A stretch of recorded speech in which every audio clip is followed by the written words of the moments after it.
coucou les loulous, c'est Lou.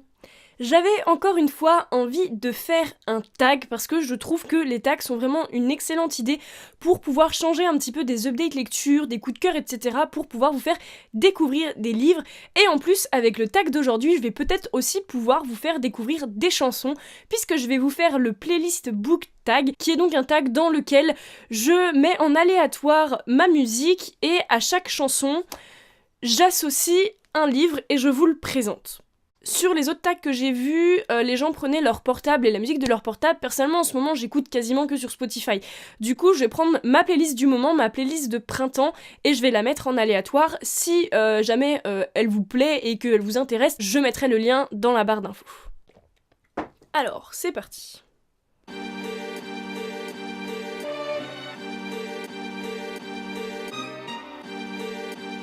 Ok.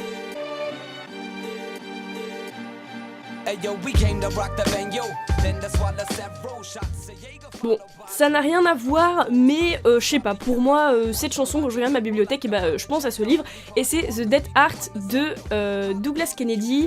The Dead Heart, c'est l'histoire d'un Américain qui va en Australie pour un peu essayer de changer de vie, pour juste faire un petit voyage, mais il va rencontrer une jeune fille qui, pour résumer, va un peu le kidnapper, se marier de force avec lui, mais il se retrouve dans un village tellement paumé au fond de l'Australie que le village n'existe même plus sur les cartes, et il n'a aucun moyen de pouvoir s'échapper parce qu'il n'a pas de véhicule, et que vu qu'il est au milieu du désert, il peut toujours y aller en marchant, ça va être compliqué, et il est un petit peu surveillé, et en fait, moi j'ai adoré complètement ce livre parce que c'est un humour très noir, et je sais même pas si on peut dire que c'est de l'humour, mais c'est quelque chose de très noir et j'adore cette écriture complètement cynique.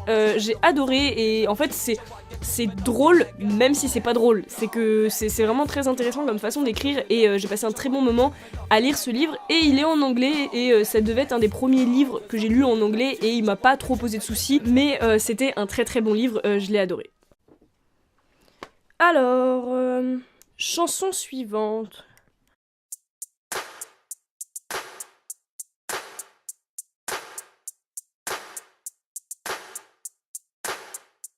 Ok, j'ai une idée.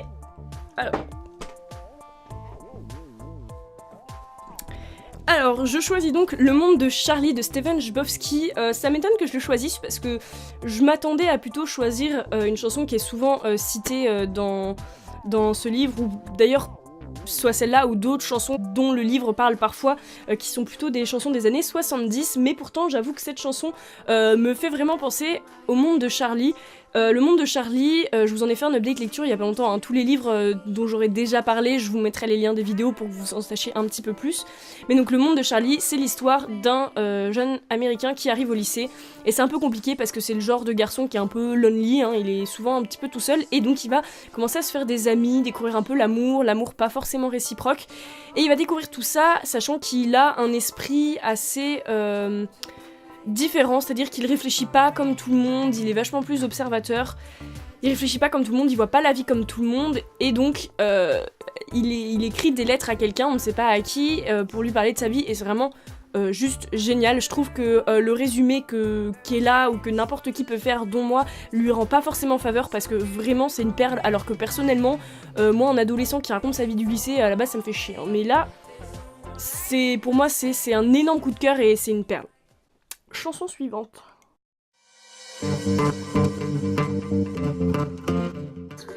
J'ai une idée, assez inattendue, mais j'ai une idée. Pour moi, c'est Will and Will de John Green et David Levitan, qui s'appelle en anglais Will... Ils ont le même nom, Will Grayson et Will Grayson. C'est l'histoire de ces deux garçons qui se cherchent en fait, et qui s'appellent pareil, ils se connaissent pas, hein, au début, et ils vont finir par se croiser à un moment, et moi j'avais beaucoup aimé ce livre. Alors j'adore John Green, hein, j'avais beaucoup aimé parce qu'en fait il est très simple, et il est vraiment léger à lire, et ça fait du bien, mais léger pas dans le sens débile ou quoi, hein, vraiment, c'est un nuage en fait. Voilà, ce livre est un nuage, et il est très psychologique, et moi tous les trucs très psychologiques qui sont avec des gens qui s'enferment même dans leur esprit, j'adore, et du coup c'est un bon livre pour peut-être l'hiver, ou au contraire justement l'été, je sais pas, mais du coup ouais, il me fait penser à cette chanson, je ne sais pas du tout pourquoi, peut-être parce que My Head is a Jungle, là-dedans comme c'est très dans la tête, ça me fait sûrement sûrement pensé à ça, mais en tout cas, lisez-le. Si vous ne l'avez pas lu, que vous aimiez ou non John Green, c'est un bon petit roman qui fait bien plaisir et il est pas super long. Au suivant. L'amour est comme l'oiseau de Twitter, on est bleu de lui seulement pour 48 heures. D'abord... Ok, alors j'ai une idée un peu farfelue, je suis vraiment en association d'idées cheloues là, mais on va y aller. Des éclairs de Jean Echnoz, qui est en fait du coup un roman un peu contemporain qui parle de Nikola Tesla, mais non pas sous le nom de Nikola Tesla, mais sous le nom de Grégor, qui était donc le mec qui nous a inventé l'électricité. Pour résumer, hein, c'était pas Thomas Edison vraiment, ok. C'était quelqu'un de très misanthrope, etc. Et je pense que ça a été un énorme coup de cœur que j'ai découvert grâce à ma prof de français en première. Pour moi, c'est vraiment un excellent livre que j'ai lu je ne sais pas combien de fois, à une période où pourtant je lisais quasiment que des livres à la John Green, quoi. Et il est vraiment génial et il est extraordinaire à essayer d'interpréter, en fait, d'analyser un petit peu, parce que c'est pas difficile, mais c'est ultra intéressant.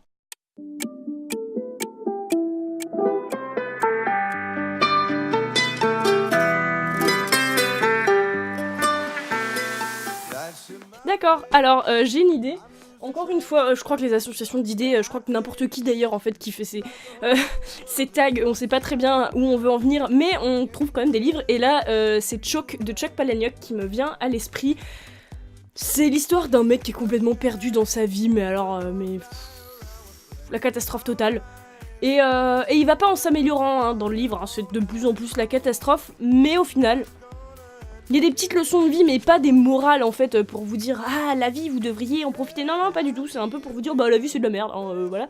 Mais c'est assez marrant, c'est beaucoup d'humour noir. Hein. Moi j'ai adoré ce livre, ça se voit notamment, j'ai surligné énormément de choses dedans parce que voilà. Mais au tout départ, j'avoue quand j'ai lu, je me disais un peu mais c'est quoi ce livre ? Je commençais, j'avais du mal, je me disais mais c'est n'importe quoi, enfin je comprends pas là, il fait des trucs bizarres quand même le personnage principal, mais vraiment très intéressant, j'en ai fait un update lecture, mais c'est un bon bout de livre encore une fois, totalement différent des autres bons bouts de livres que j'ai dit tout à l'heure, mais ouais, il y a un truc, je trouve il y a une aura dans ce livre de folie, mais de folie qui fait pitié, hein, pas de la folie géniale, qui fait que c'est vraiment top, hein, j'ai vraiment adoré ce livre.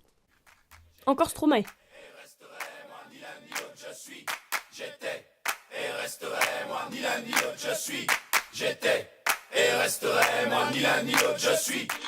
J'ai une idée mais complètement n'importe quoi.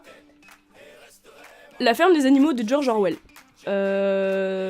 C'est un livre qu'il faut avoir lu, hein. Il est assez important et il est vraiment très intéressant. Il parle de dans une ferme des cochons qui font la révolution et qui, on va dire, prennent le pouvoir au sein des animaux de la ferme. En vrai, en fait, ça parle des révolutions russes, de l'URSS, etc. Mais c'est super intéressant parce que on voit un peu la façon de manipuler des gens qui au final marche très bien mais qui fait très peur. Je dirais pour moi, il m'a fait rire comme livre. En fait non, hein, il est horrible, mais quand je dis il me fait rire, c'est à quel point en fait il est intéressant et il est waouh en fait, il est impressionnant comme livre et je pense qu'il faut que n'importe qui ait au moins essayé de le lire parce qu'en plus il s'étudie déjà dès le collège. Je pense que c'est un peu difficile quand même au collège, moi ça m'étonne, je me souviens on me l'avait fait étudier et je me souviens que j'avais pas compris grand chose. C'est vraiment un livre qui instruit et dans le bon sens, sans pour autant nous donner les phrases toutes faites qu'on est censé comprendre. Et c'est ça que je trouve vraiment génial avec ce livre. Et je me répète, je pense qu'il faut avoir lu ce livre au moins une fois dans sa vie. On continue.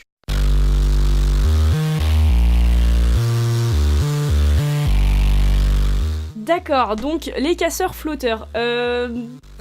Ça me fait penser, je sais pas pourquoi, mais la première idée qui m'est venue c'est Ron Weasley, donc du coup pour moi c'est Harry Potter, bon bah ils sont là, hein, j'ai pas besoin de les sortir. Fais les bacs, cette chanson c'est Fais les bacs, mais elle parle un peu comment dire, le fait d'être un peu un loser dans la vie, et du coup de faire les bacs. Pour moi, Ron Weasley, c'est pas un loser, mais au tout départ, c'est un peu comme ça qu'il est perçu, et du coup, ça m'a fait penser à Harry Potter. Bon bah, si vous connaissez pas Harry Potter, Je peux pas faire grand chose pour vous. Si par contre vous l'avez jamais lu et que vous avez peut-être pas vu le film, franchement je vous conseille, il faut pas se dire ouais c'est le truc à la mode, j'ai pas envie, tout le monde aime et tout. Franchement il faut essayer parce que s'il y a autant de gens qui ont adhéré à Harry Potter, c'est quand même pas pour rien. C'est quand même un univers tellement génial et que plus on le décortique, plus on se dit mais que c'est un truc de dingue. En fait il y a tellement de choses à décortiquer dans ce livre qui à la base au final est assez simple au niveau de la narration, on peut dire, alors qu'il cache énormément de choses. Voilà, ce fait les bacs des casseurs flotteurs me fait penser à cette chanson. Parfois je dis des phrases qui veulent pas dire grand chose. Mais moi je me comprends.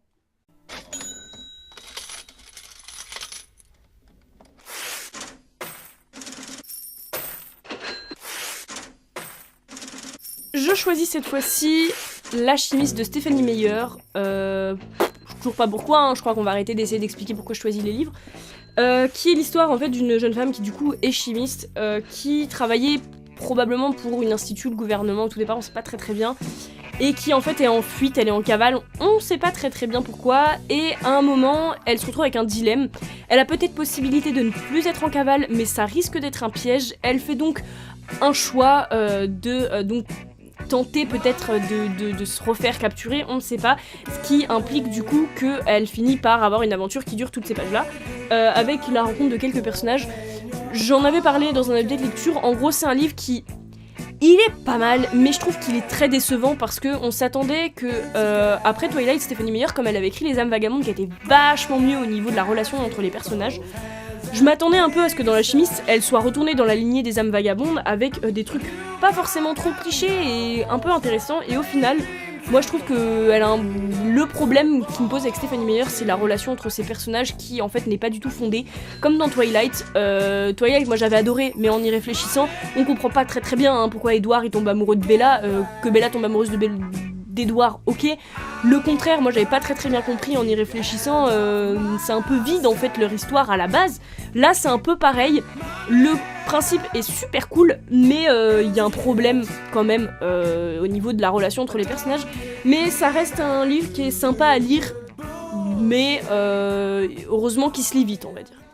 Voilà, c'est donc tout pour aujourd'hui. N'hésitez pas vous à me dire dans les commentaires ce que vous auriez choisi comme livre, et surtout n'hésitez pas vous à refaire le tag, hein, que ça soit en vidéo ou même en commentaire, peu importe, à le faire pour vous-même. Je trouve que c'est vraiment un bon moyen de à la fois faire découvrir des livres et faire découvrir des chansons, mais en tout cas c'est le genre de tag qui me plaît énormément. J'ai pris beaucoup de plaisir à le faire, j'espère que vous avez peut-être un peu pris de plaisir aussi à regarder cette vidéo, que vous avez découvert des choses. Et donc moi sur ce, je vous laisse là-dessus et je vous retrouve bientôt dans une prochaine vidéo. Bye. Tu feras des grandes choses quand t'auras trouvé lesquelles. T'as pas écrit l'histoire, mais tu la connais quand même. Fais les bacs, fais les bacs, fais les bacs, fais les bacs, fais les bacs, fais les bacs, fais les bacs, fais les bacs, fais les bacs, fais les bacs. Alors pousse le volume et fais les bacs.